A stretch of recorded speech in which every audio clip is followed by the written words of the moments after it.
Baik, selamat siang. Perkenalkan, nama saya Ridwan Sagala dengan NIM 2022 938. Di sini saya akan menjelaskan tugas teknopreneurship yang terakhir, yaitu menjelaskan semua materi dan tugas yang sudah pernah dipelajari. Baik, nah di sini yang pertama terdapat contoh sosok teknopreneurship, di mana teknopreneurship merupakan perpaduan antara teknologi dan kewirausahaan. Contoh yang saya ambil adalah Elon Musk yang merupakan pendiri Tesla dan SpaceX. Selain Elon Musk, ada juga Jack Ma yang merupakan pendiri Alibaba Group. Nah, untuk di Indonesia sendiri, contoh teknopreneur sukses adalah Ahmad Zaki, yaitu pendiri Bukalapak. Untuk yang kedua, terdapat contoh ide bisnis teknopreneurship. Salah satu ide bisnis teknopreneurship yang menarik adalah pengembangan aplikasi berbasis AI untuk analisis dan kesehatan. Ide lainnya adalah penggunaan IoT. Di sektor pertanian, ide bisnis seperti platform berbasis blockchain untuk transparansi rantai pasok pangan juga menjanjikan. Ketiga, terdapat bisnis model canvas atau Osterwalder dan kaitannya dengan kasus ide bisnis kelompoknya.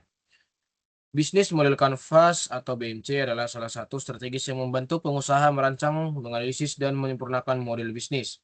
Dalam konteks ide bisnis kelompok, misalnya aplikasi layanan kebugaran berbasis AI, BMC digunakan untuk mengidentifikasi target pasar. Elemen lain seperti saluran distribusi dan mitra utama juga dirancang dengan rinci untuk memastikan kelancaran operasional bisnis. Keempat, terdapat mapping sebuah bisnis dengan bisnis model Canvas dan studi kasusnya pada Citra Jakarta. Mapping bisnis menggunakan bisnis model Canvas yang membantu memahami struktur operasional dan strategi bisnis komprehensif. Proporsi nilai utama Transjakarta adalah menyediakan layanan transportasi yang terjangkau, aman, dan efisien. Dengan BMC, Transjakarta juga dapat menganalisis sumber pendapatan seperti tiket penumpang dan studi pemerintah. Selanjutnya terdapat teknopreneur, ide bisnis, dan analisis kelayakan bisnis dengan BMC. Seorang teknopreneur harus mampu menciptakan ide bisnis yang inovatif dan melibatkan analisis kelayakan untuk menentukan potensi keberhasilan. Analisis kelayakan melibatkan studi pasar, keuangan, dan identifikasi risiko. Dengan pendekatan berbasis BMC, teknopreneur dapat mengurangi risiko bisnis, memperjelas tujuan strategis, dan menciptakan solusi yang lebih relevan dengan kebutuhan pasar. Keenam, terdapat bisnis plan pada dunia industri. Bisnis plan adalah dokumen strategis yang merinci rencana operasional, keuangan, dan pemasaran sebuah bisnis. Komponen utama bisnis plan meliputi analisis pasar, strategi pemasaran, proyeksi keuangan, dan struktur organisasi. Selain itu, bisnis plan harus mencakup aspek keberlanjutan seperti pengelolaan limbah dan efisiensi energi.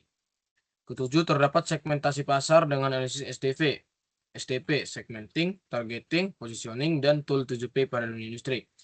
Analisis SDP atau segmenting targeting positioning membantu perusahaan memahami pasar dan menentukan strategi pemasaran. Targeting adalah memilih segmen pasar yang menguntungkan, sementara positioning menciptakan citra. Misalnya perusahaan teknologi dapat menargetkan segmen profesional muda.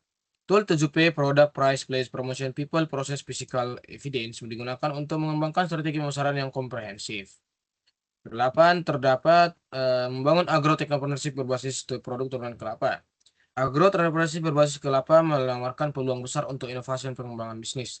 Strategi pengembangan agro-entrepreneurship melibatkan riset pasar untuk memahami kebutuhan konsumen.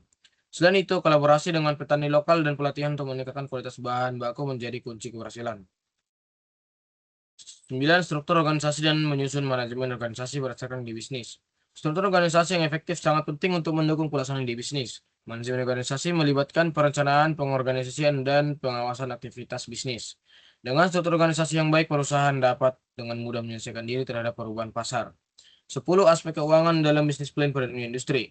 Aspek keuangan dalam bagian penting dalam bisnis plan karena mencerminkan kesehatan dan keberlanjutan bisnis. Dalam dunia industri, perencanaan keuangan harus mempertimbangkan kebutuhan modal untuk produksi distribusi. Selain itu, pengelolaan keuangan yang melibatkan pengawasan arus kas dan pengendalian biaya dengan strategi keuangan yang solid, bisnis dapat meminimalkan risiko dan meningkatkan peluang keberhasilan jangka panjang. Baik, sekian video presentasi tugas teknopreneurship yang terakhir daripada saya. Apabila ada kesalahan, saya mohon maaf. Saya Ridwan Segala dengan NIM 2022 1938. Izin pamit undur diri. Assalamualaikum warahmatullahi wabarakatuh.